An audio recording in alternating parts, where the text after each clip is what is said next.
रामचरितमानस बालकांड। विषय अहल्या उद्धार। भावार्थ सहित। सुनी मारीच निशाचर क्रोही, लय सहाय धावा मुनि द्रोही। बिनु फर बाण राम तेहि मारा, सत जोजन गा सागर पारा। यह समाचार सुनकर मुनियों का शत्रु क्रोधी राक्षस मारीच अपने सहायकों को लेकर दौड़ा। मारीच श्री राम जी ने बिना फल वाला बाण उसको मारा, जिससे वह 100 योजन के विस्तार वाले समुद्र के पार जा गिरा। पावक सर सुबाहु पुनि मारा, अनुज निशाचर कटकु संघारा। मारी असुर द्विज निर्भयकारी, स्तुति करहि देव मुनि झारी।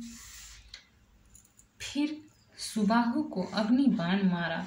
इधर छोटे भाई लक्ष्मण जी ने राक्षसों की सेना का संहार कर डाला। इस प्रकार श्री राम जी ने राक्षसों को मारकर ब्राह्मणों को निर्भय कर दिया। तब सारे देवता और मुनि स्तुति करने लगे। तह पुनि कछुक दिवस रघुराया, रहे कीन्ही विप्रन परदाया। भगति हेतु बहु कथा पुराना, कहे विप्र यद्यपि प्रभु जाना। श्री रघुनाथ जी ने वहाँ कुछ दिन और रहकर ब्राह्मणों पर दया की। भक्ति के कारण ब्राह्मणों ने उन्हें पुराणों की बहुत सी कथाएं कहीं, यद्यपि प्रभु सब जानते थे। तब मुनि सादर कहा बुझाई, चरित एक प्रभु देखिय जाई। धनुष यज्ञ सुनि रघुकुल नाथा, हर्षि चाले मुनि बर के साथा। तदंतर मुनि ने आदर पूर्वक समझा कर कहा, हे प्रभु, चलकर एक चरित्र देखिए। रघुकुल के स्वामी श्री रामचंद्र जी धनुष यज्ञ की बात सुनकर मुनि श्रेष्ठ विश्वामित्र जी के साथ प्रसन्न होकर चले।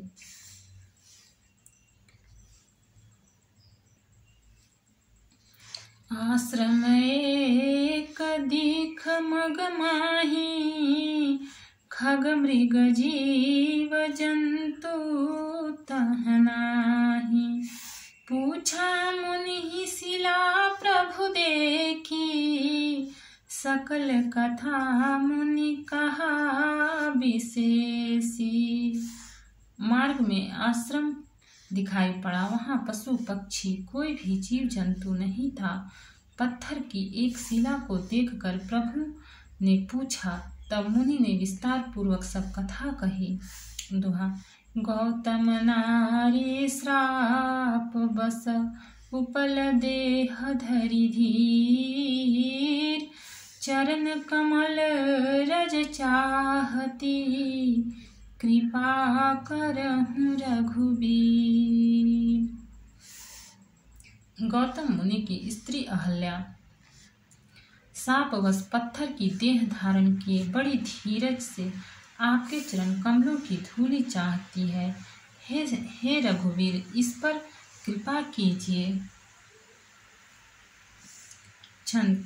पर सतपद पावन शोक न सावन, प्रगट भई तम पुंज सही। देखत रघुनायक जन सुखदायक, सन्मुख होई कर जोरी रही। अति प्रेम अधीरा पुलक शरीरा, मुख नहीं आवई बचन कही। अतिशय बड़ भागी चरण नीलागी जुगल नयन जलधार बही। श्री राम जी के पवित्र और शोक को नाश करने वाले चरणों का स्पर्श पाते ही सचमुच वह तपोमूर्ति अहल्या प्रकट हो गई। भक्तों को सुख देने वाले श्री रघुनाथ जी को देखकर वह हाथ जोड़कर सामने खड़ी रह गई। अत्यंत प्रेम के कारण वह अधीर हो गई। उसका शरीर पुलकित हो उठा। मुख से वचन कहने में नहीं आते थे। वह अत्यंत बड़भागिनी अहल्या प्रभु के चरणों से लिपट गई और उसके दोनों नेत्रों से जल, प्रेम और आनंद के आंसुओं की धारा बहने लगी। धीरज मन कीन्हा प्रभु कहूँ चिन्हा, रघुपति कृपा भगति पाई। अति निर्मल बानी स्तुति ठानी, ज्ञान न गम्य जय रघुराई। मैं नारी पावन प्रभु जग पावन, रावण रिपुजन सुखदाई। राजीव बिलोचन भव भय मोचन, पाहि पाहि शरणहि आई। फिर उसने मन में धीरज धरकर प्रभु को पहचाना और श्री रघुनाथ जी की कृपा से भक्ति प्राप्त की। तब अत्यंत निर्मल वाणी से उसने इस प्रकार स्तुति प्रारंभ की। हे ज्ञान से जानने योग्य श्री रघुनाथ जी, आपकी जय हो। मैं सहज ही अपवित्र स्त्री हूँ और हे प्रभु, आप जगत को पवित्र करने वाले, भक्तों को सुख देने वाले और रावण के शत्रु हैं। हे कमल नयन, हे संसार जन्म मृत्यु के भय से छुड़ाने वाले, मैं आपकी शरण आई हूँ। मेरी रक्षा कीजिए, रक्षा कीजिए। मुनि श्राप जो दीन्हा, अति भल कीन्हा, परम अनुग्रह मैं माना। देखियो भरि लोचन, हरि भव मोचन, इहाई लाभ शंकर जाना। बिनती प्रभु मोरी, मैं मति भोरी, नाथ न मांगऊँ बर आना। पद कमल परागा, रस अनुरागा, मम मन मधुप करे पाना। मुनि ने जो मुझे शाप दिया सो बहुत ही अच्छा किया।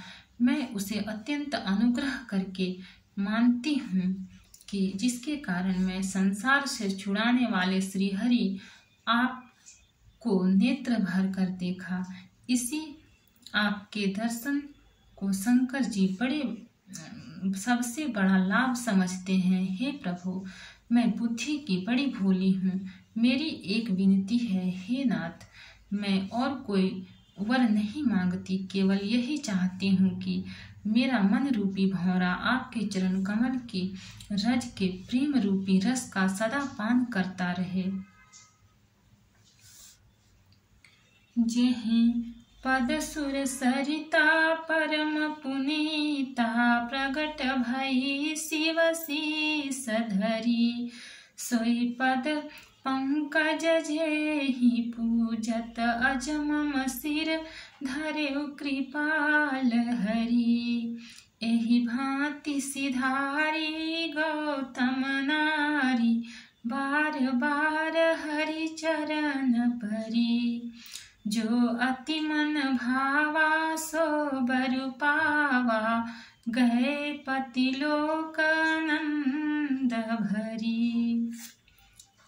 जिन चरणों से परम पवित्र देव नदी गंगा जी प्रकट हुई, जिन्हें शिव जी ने सिर पर धारण किया और जिन चरण कमलों को ब्रह्मा जी पूजते हैं, कृपालु हरि आप ने उन्हीं को मेरे सिर पर रखा। इस प्रकार स्तुति करती हुई बार बार भगवान के चरणों में गिरकर जो मन को बहुत ही अच्छा लगा, उस वर को पाकर गौतम की स्त्री अहल्या आनंद में भरी हुई पति लोक को चली गई। दोहा।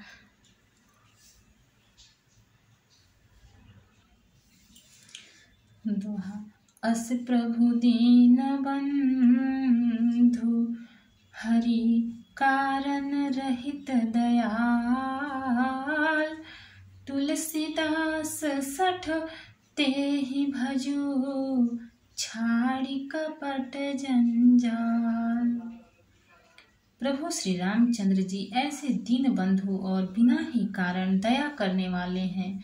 तुलसीदास जी कहते हैं, हे सठ मन, तू कपट जंजाल छोड़कर उन्हीं का भजन कर। मास पारायण 7वां विश्राम।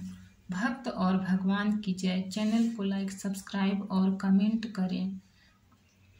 आगे का पाठ आगे का एपिसोड में मिलेगा।